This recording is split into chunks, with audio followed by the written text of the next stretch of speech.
In this video, I'm going to do an unboxing of the PlayStation 4. But first I have to actually pick it up. And I've never done a midnight launch for a console before. And now that I'm not really much of a gamer anymore, I'm actually doing a midnight launch for the PS4.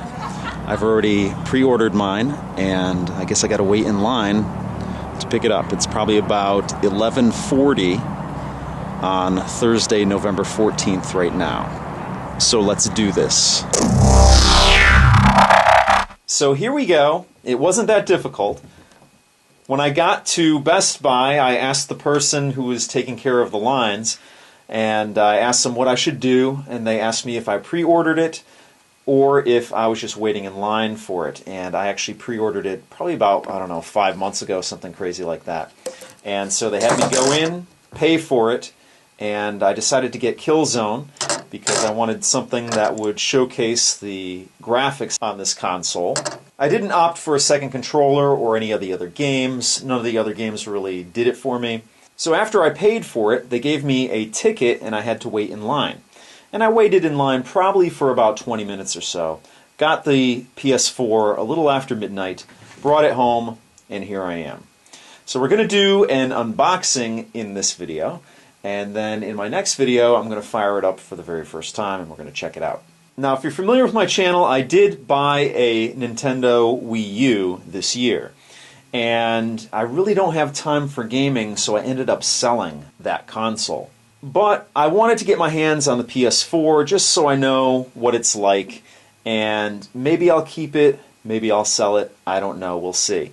But I'm definitely going to give it a try. So anyway, let me grab my trusty cutter here that my cat knocked down.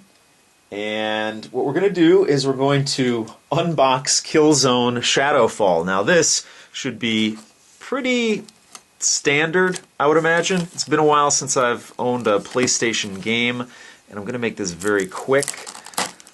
I just want to open this up, take a look at the case. I know that the PlayStation 3 cases were transparent, and they looked like Blu-ray cases. Now, Blu-rays come in all shapes and sizes. Here's Parts of the Caribbean, and it seems like it's the same thickness as the Killzone snap case. And then, of course, you have the thinner ones, like this one, Wrath of the Titans, which is thinner. So, I mean, it seems like a standard in size Blu-ray case. And of course, all the PS4 games come on Blu-rays. Now the cool thing about the PS4 is that it actually plays 3D movies, which is something that I really enjoy. So anyway, here is what the case looks like. Pretty standard fare. The only difference is that it's a blue, a transparent blue, instead of a transparent clear, like the PS3 games were. Pretty much standard fare there. Let's put that to the side and let's get to the main event. Now let's take a quick tour around the box here. It is a thin box and it's very long. Of course, you have the representation of the PS4 here with the new DualShock 4 here as well. This console, 500 gigabytes. You get your little carrying handle there. PS4 on the left side, jet black.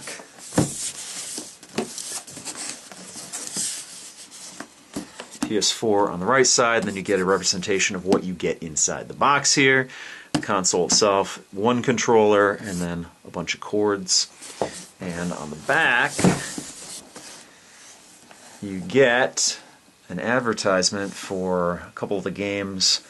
Knack, Assassin's Creed, I think that's Killzone, and then I think that's Watch Dogs. Again, I don't follow the industry that closely anymore, but I do try and stay informed to some degree. Now, one of the things on the PS4 they're doing is they're really focusing towards the social end of things. And so you have real name profiles and all that stuff. I don't really know if I'm going to get into that too much, but you know, I'm going to give it a try and see what it's like. Now over here, this is interesting. It says watch, play, and stream your favorite digital entertainment. That's something that's new with PS4. You can have your PS4 in one room and have it on, and you can actually stream the gameplay to another device. So if you have a PS3 in one room, you can stream a game from the PS4 in another room and play on the PS3, and the same holds true for the Vita hooking up with the PS4.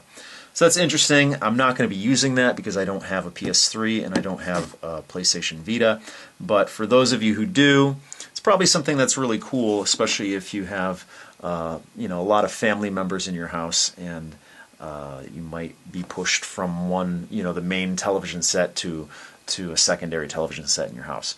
That's a cool feature there. So let's get this box open. Let's break the seal. Big deal here, breaking the seal. There we go. Let's open this up.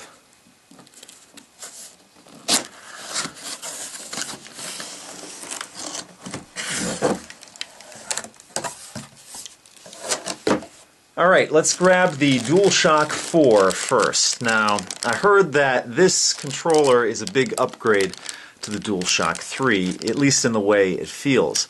Now, I was fortunate enough to actually hold an Xbox One controller when they were selling the Surface 2 on launch day. They had an Xbox One on display there, and I asked if I could hold the controller. And the Xbox One controller feels a lot more premium than the Xbox 360 controller. So this is the first time I've ever held a DualShock 4 in my hands, and I gotta say, it's very comfortable. The redesign is very nice, and the triggers on this feel very premium as well, at least in comparison to the other Sony controllers. And I have held the DualShock, the original PlayStation controller, and of course the DualShock 2. So what you have on this controller here, you have your regular analog sticks here, and they click in as always. You have a PlayStation button, you have a speaker here, which is cool. Then you have a touch area here, and that clicks as well.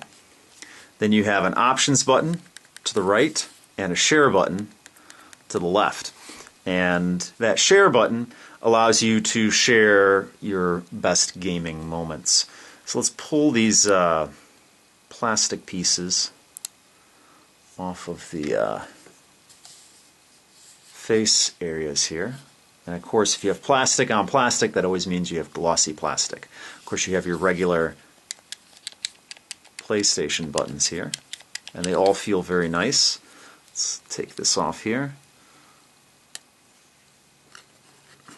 And of course, you have your directional here, your D-pad. Now down here you have a headphone jack and an EXT port down here, and you can see everything's pretty much matte plastic, except of course you have the glossy plastic up here, and then you have sort of a dark gray textured area where you hold on to it. Again, feels very premium. On the bottom of the controller, again, you have that textured black or dark gray plastic here. You have your light here that would communicate with the PlayStation Eye. You have your micro USB port here in the front. And then of course you have your triggers here, your shoulder buttons and your triggers. And then this is part of the touch area on the front of the DualShock 4. Let's put that to the side and let's see what else is in the box here. Let's see what this is here.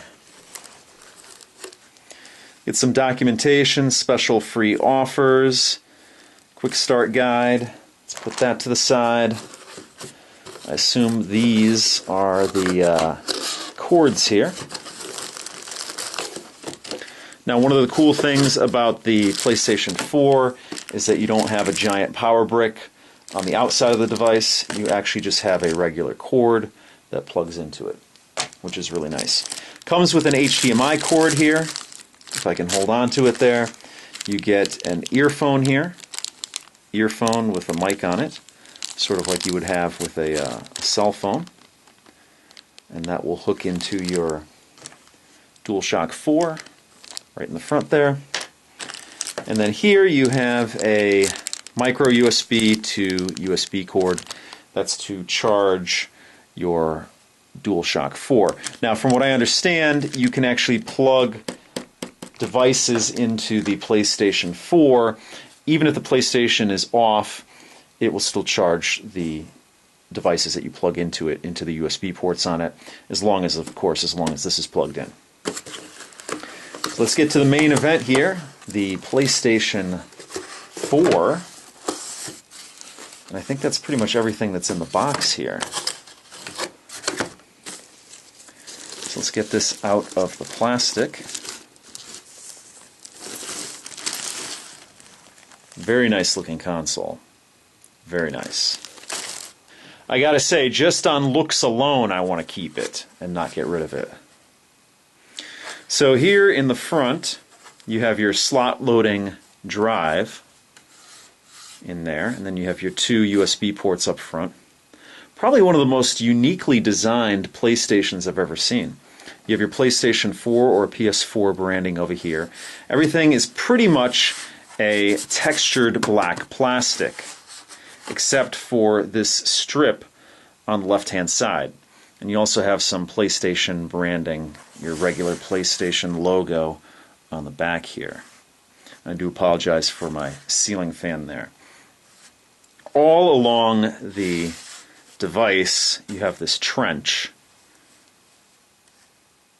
which is an interesting design choice. And that's the side of the device. Very, very cool looking. You have your HDMI branding here, DTS branding, Dolby True HD branding, and Blu-ray disc branding here. Now, all through this trench, you have venting, although the majority of your venting is on the back here. Here's your power port. You have an optical out. You have your HDMI. You have your Ethernet port, even though this does include wireless built into it. And then you have an auxiliary port here. One would assume that's where you plug in your PlayStation Eye. Let's go to the right side. Sort of have a bulge out here, which I don't think you have on the other side. But it's hidden in the trench there. So I'm sure there's a reason for that. Now, since the PlayStation 2, you've been able to put your console down flat, or you can stand it up, however you prefer. And this device is no different. If you choose to stand it up like this, there are no rubberized feet on the bottom here. But if you choose to sit it down like this, there are rubber feet on this side. You have some rubber feet here, here, and then down here as well. And then, of course, you have your PS4 branding there. Again, a very, very nice looking box. Now, I don't know if these are actual buttons here, but if you look really close on the front, you have an eject logo there. So I don't know if this is a button. It doesn't click, so maybe it's just some sort of capacitive button that feels when you touch it. And then up here is a power button, or at least it has a power icon there. So maybe there's some LEDs behind there. Other than that, I don't see any buttons on this, so I'm going to assume those are buttons, which is interesting. So that is my new PS4. And that's going to do it for this video. So if you have any questions or comments, please post them down below. If you like what you see, please subscribe. And as always, if you want to help out my channel, give me a thumbs up or share this video. And join me in my next video when I actually set this up for the first time. So that's going to do it for now. I'll see you guys next time.